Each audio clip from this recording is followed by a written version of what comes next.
આરસ નો કરે, વિસાવદરનો અત્યારે પિકઅપ પૂરું થઈ ગયું. એટલે મહેરબાની કરીને તાલુકા જિલ્લામાં તમે તમારું પરફોર્મ બતાવો.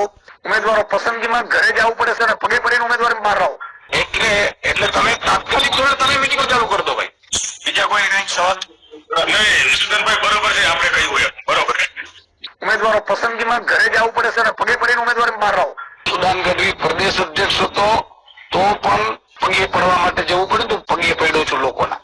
મિત્રો, એક ઓડિયો ક્લિપ વાયરલ અત્યારે થઈ રહી છે મારી, કે જેમાં હું કહી રહ્યો છું કે ભાઈ સારા ઉમેદવાર હોય એના ઘરે જઈ અને જાઓ, એમને રાજનીતિમાં લાવો અને એને પગે પડવું પડે તો પગે પડો. અને આ વાત હું સ્વીકારું છું કે મેં જ કહ્યું છે.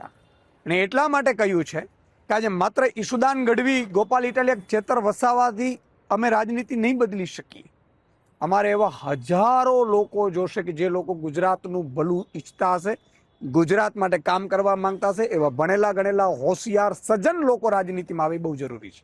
અને એ લોકો એટલા માટે નથી આવી રહ્યા છે કે બધા લોકો એવું હાવ ઊભો કરી દીધો છે આ પોલિટિકલ પાર્ટીઓએ કે આ તો રાજનીતિ ગંદી છે, ખોટા કેસમાં ફસાવી દેશે, ડરાવી દેશે, ફેમિલીને ડરાવશે.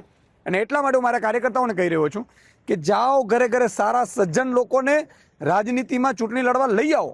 આમ તો સેંકડો ફોર્મ આવ્યા છે જેમાં ક્રિમિનલો, ગુંડાઓ, લુખાઓ, પણ અમે કોઈને ટિકિટ નથી આપી.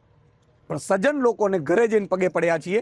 અને એવા કેટલાય ભણેલા ગણેલા હોશિયાર સામાજિક આગેવાનોને અમે રાજનીતિમાં આ ચૂંટણીમાં ઊભા રાખ્યા છે. હજારો લોકોને અમે 22-23 વર્ષના નવયુવાનોને, યુવતીઓને પણ મોકો આપ્યો છે. અમે ભાજપ કોંગ્રેસની જેમ ગુંડાઓ, લુખાઓ, લફંગાઓને ટિકિટો આપીને રાજનીતિ કરવા નથી માંગતા. અને એટલા માટે મેં આ શબ્દનો યુઝ કર્યો છે. અને આજે પણ કહું છું, ગુજરાતની જનતાને કહું છું કે સારા સજ્જન લોકો રાજનીતિમાં આવવા ખૂબ જરૂરી છે. અને જરૂર પડે મારા કાર્યકર્તાઓને પણ કહું છું કે હજી પગે પડીને પણ ઉમેદવારો એ કાઢજો. ખરાબ લોકો એને ટિકિટ ન આપતા આને આપજો. અને જરૂર પડે મને કહેજો, હું પણ પગે પડીશ. હા, એટલા માટે કે રાજનીતિ બદલવી હશે ને તો હજારી ક્રાંતિવીરો આપણે જરૂર પડશે, જે સજ્જન લોકો હોય, ભણેલા ગણેલા હોય અને જેને ગુજરાતીઓ પ્રત્યે પ્રેમ અને ગુજરાત માટે કંઈક કરવા માંગતા હોય, એવા ભ્રષ્ટાચાર વિરોધી જે માનસિકતા ધરાવતા એવા લોકોને રાજનીતિમાં લાવવા પડશે.